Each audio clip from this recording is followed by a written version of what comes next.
Selamat sore Mas Bro Budiman Sujatmiko, apa kabar? Baik Mas Bro Doni dari SMSI. Terima kasih sudah diundang.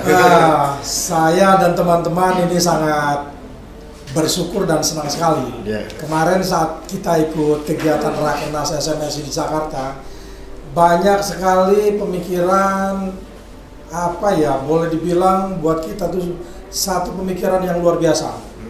Alhamdulillah hari ini ya Tuhan memperkenankan Mas Budiman hadir di SMSI Lampung kira-kira. Ya, terima kasih sudah. Mudah-mudahan bincang sore hari ini bisa membawa angin segar buat khususnya teman-teman SMSI dan juga kaum muda milenial di Provinsi Lampung di Provinsi Lampung dalam rangka mereka membangun peradaban emas ya. Kira-kira. Boleh diceritakan sedikit Mas? Apa yang melatar belakangi dasar pemikiran kenapa harus dibangun Bukit Algoritma? Kira-kira ya, Bukit Algoritma itu kan sebenarnya sebuah ekosistem yang sedang kita bangun. Dia ingin mengkonsolidasikan antara sumber daya manusia Indonesia yang punya kemampuan teknologis, kemampuan teknis untuk melakukan inovasi-inovasi teknologi. Ya, anak muda Indonesia kebanyakan. Nggak sedikit loh, banyak orang Indonesia yang mampu. Saya ketemu banyak banget di Indonesia maupun di luar negeri. Satu sisi. Kedua juga mempersatukan, menyambungkannya dengan masyarakat Indonesia, terutama kita mulai dari desa. Yang memang dengan ada undang-undang desa mereka sudah mendapatkan anggaran 1 miliar, 1,5 miliar tiap tahun yang memang harus mereka belanjakan bagi pengembangan ekonomi desa, baik sebagai konsumen maupun sebagai produsen.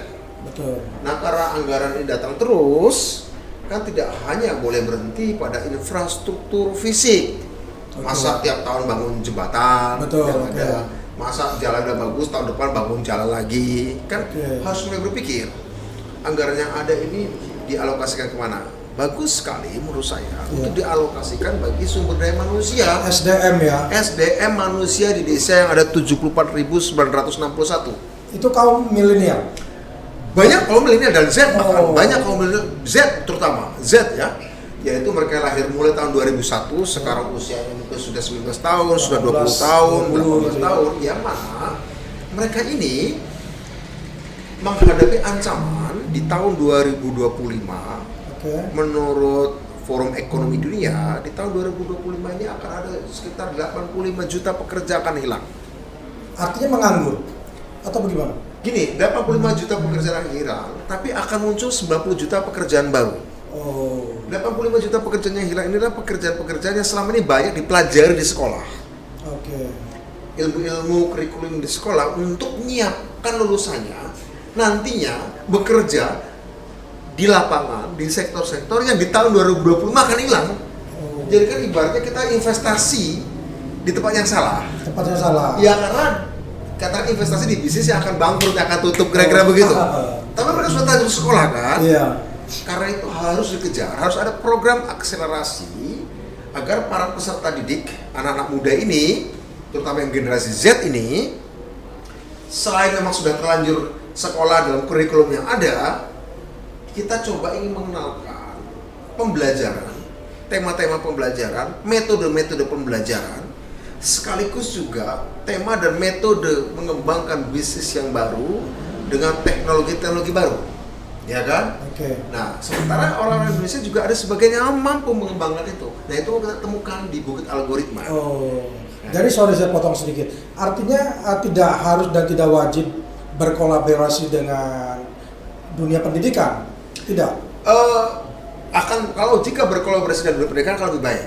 Justru karena kita ekosistem, kita ingin berkolaborasi dengan semua pihak, dengan dunia pendidikan, dengan dunia pemerintahan, dengan dunia pers, misal dengan SMS ini. Mantap. Ya, artinya karena perkembangan teknologi ini dan munculnya generasi baru ini kan harusnya nyambung. Supaya teknologi ini bisa dipahami oleh generasi baru dan teknologi ini bisa melayani kepentingan dari generasi baru yang butuh skills baru, butuh keterampilan baru untuk mereka bisa mengembangkan pekerjaan di bidang-bidang baru yang akan muncul di tahun 2025. Iya, nggak lama lagi, 4 tahun lagi. Artinya kalau kita melihat keadaan kondisi sekarang, pakai kurikulum yang ada sekarang, itu boleh bilang sangat tertinggal ya kalau saya. Sangat tertinggal karena itu ada perkembangan terbaru ini dari Kementerian Pendidikan akan merombak kurikulum. Akan diuji coba di 1000 lebih sekolahan. Kurikulum 2022 nanti di situ kurikulumnya adalah tidak ada pelajaran wajib. Si pelajar, si siswa bebas memilih campuran, adonan ilmu apa saja yang mau dipelajari. Enggak ada lagi pemisahan IPA, IPS, bahasa segala macam. Terserah orang mau milih belajar apa aja sesuai dengan minat dan bakatnya. Jadi milih mata pelajaran nanti akan seperti memilih kegiatan ekstrakurikuler. Oke. Kalau kamu suka voli, ya ambil voli. Kalau suka berenang, ambil berenang. Passionnya lah istilahnya. Passion. Jadi bukan cuma di ekstrakurikulernya kamu bebas sesuai minat dan bakat, tapi di pelajaran core-nya, pelajaran intinya bebas juga memilih. Ini cukup baik. Karena kita memang ingin generasi yang menseriusi apa yang dia cintai. Mempelajari apa yang dicintai, bukan mencintai apa yang disodorkan padanya untuk dia pelajari. Artinya kalau kita melihat kondisi sekarang yang lalu-lalu, zaman-zaman saya juga seperti zaman saya juga, kita kan cuma bisa mengikuti SD, SMP, begitu selesai kuliah kita bingung nih mau kerja apa, akhirnya jadi pegawai dan sebagainya. Sementara teknologi informasi peradaban luar biasa berkembang seperti bisa sudah baik mengocok ulang cara kita bekerja, cara kita memberikan pelayanan publik, cara kita bermedia massa, ya, berpendidikan, berkebudayaan. Ini kan berubah terus, ya. Nah, kalau kita ngajar sesuatu ilmu tentang sesuatu saja, ketika dia selesai lulus, ini ilmu ini udah nggak pakai lagi, karena tingkat kematangan dan kelahiran maupun kematian ilmu-ilmu ini sekarang cepet banget. Ya. Teknologi ini cepet seperti banget. Tadi ya, seperti dibilang Nokia tadi, tidak berbuat apa-apa, tidak punya kesalahan apa-apa, hilang aja. Hilang begitu saja. Bukan karena dia salah, tapi simply dia tidak mau berubah. Mungkin dia benar, mungkin dia baik, tapi karena nggak berubah, ya tidak mengikuti perkembangan zaman. Tidak mengikuti perkembangan zaman. Dan sekarang ini media sekalipun, anak muda, pendidikan itu harus berubah. Makanya kita ingin nih, bukan algoritma menjadi referensi, bukan tentang apa yang paling penting. Bukan tentang apa yang mau kita produksi. Apa yang mau kita produksi adalah ya tidak terhindarkan sebagai konsekuensi kawasan bisnis teknologi, ya. Tapi yang paling penting juga, yang lebih penting adalah mengembangkan cara berpikir orang untuk berimajinasi, berinovasi, dan berkreasi. Produk-produk apa saja. Karena muncul baru, cara berpikirnya itu tidak akan kaget menghadapi ini. Kalau kamu biasa berinovasi, ada produk baru, nggak akan kaget. Jadi artinya orang itu dituntut untuk mengikuti perkembangan terus ya? Mengikuti itu adalah selemah-lemahnya proses belajar. Proses belajar ujungnya bukan mengikuti apa yang sudah terjadi, tapi mengantisipasi apa yang akan terjadi, mengantisipasi tantangan yang akan terjadi, dan kita pikirkan solusi teknologinya. Jadi berpikirnya sudah melakukan lompatan, bahkan masalah yang belum ada dia sudah pikirkan, harus prediksikan akan muncul masalah ini. Bukan ada masalah ini baru kita pikirkan. Nggak bisa kayak gitu lagi ternyata. Terlambat jadi ya. Sangat terlambat, dan pasti kamu akan cuma menjadi konsumen. Sama aja mungkin kalau kita ibaratkan dengan masa pandemi kemarin, ini jadi terlambat seperti itu. Pandemi ini mempercepat kebutuhan kita untuk berubah. Mungkin mempercepat 10 tahun, ya, mempercepat 10 tahun. Artinya tadi yang kita pikirkan 10 tahun lagi akan berubah, gara-gara pandemi bisa datang hari ini. Tapi kalau itu pemikiran sudah dilakukan yang lalu, mungkin kita lebih siap ya. Mungkin kita lebih siap. Tapi oke lah, kita sudah mulai sedikit survive, kita selamat. Tapi ya karena itu kita harus segera membuat terobosan-terobosan baru dalam bidang industri, ya. Karena begini, selama ini kita mengembangkan industri itu kan kita mulai berpikir dari kita punya mineralnya enggak, kita punya sumber daya alamnya enggak, kita punya modal finansialnya enggak. Itu kan cara berpikir bisnis lama. Cara berpikir bisnis yang baru enggak gitu, Bang Doni. Cara berpikir bisnis yang baru, ide apa di otak kita? Ide dulu yang muncul. Ide di otak kita itu apa? Kita mau buat apa? Imajinasi kita apa? Inovasi kita apa? Nanti setelah itu kita carikan teknologi, kita kembangkan teknologi komputasionalnya, kita kembangkan algoritmanya, gitu kan? Jadi ide dulu, Bang. Terbalik jadi ya. Kita dulu zaman berpikirnya di depan mata kita, baru kita mau kerja. Dulu yang namanya R&D itu pendidikan dan riset and development atau Litbang mengikuti industri dulu. Ya. Sekarang ke depan, industri ngikuti perkembangan Litbang. Oke Mas Bro, jadi nanti kita kupas dengan diskusi yang lebih luas. Iya ya.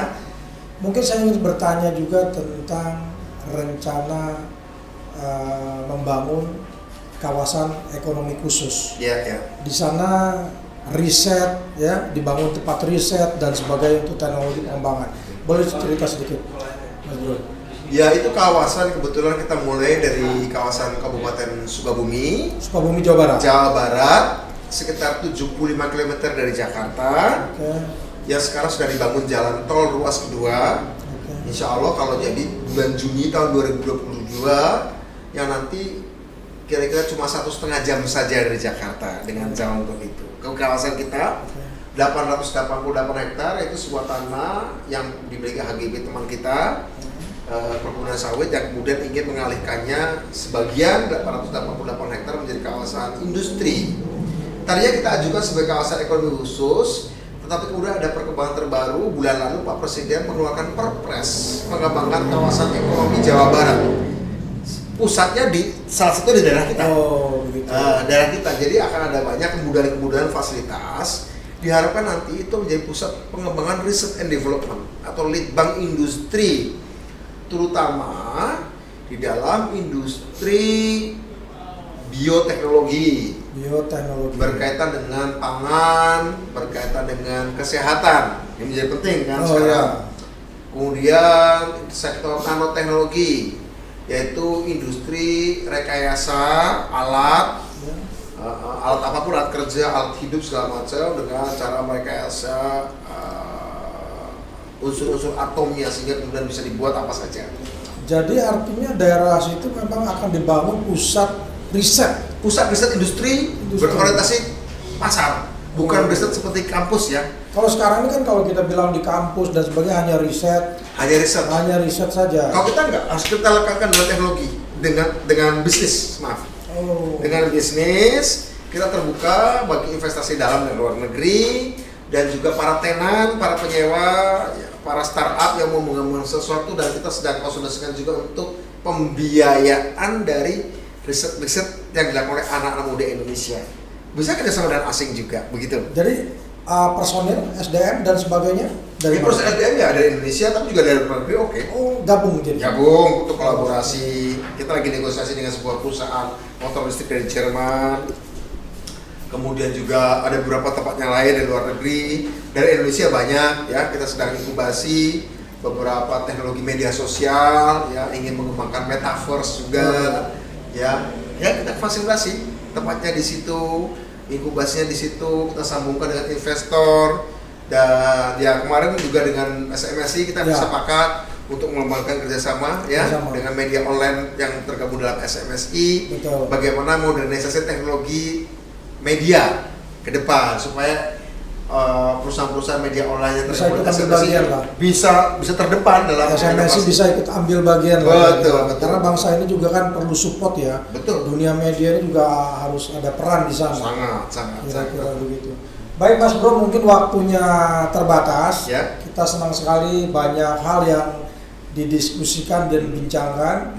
Kita akan diskusikan dengan teman-teman media karena teman-teman sudah menunggu. Oke, siap. Oke, makasih. Ya. Jadi terima kasih. Makasih Mas Bro. Selamat selalu semangat. Sama-sama berjuang ya. Terima kasih. Mari.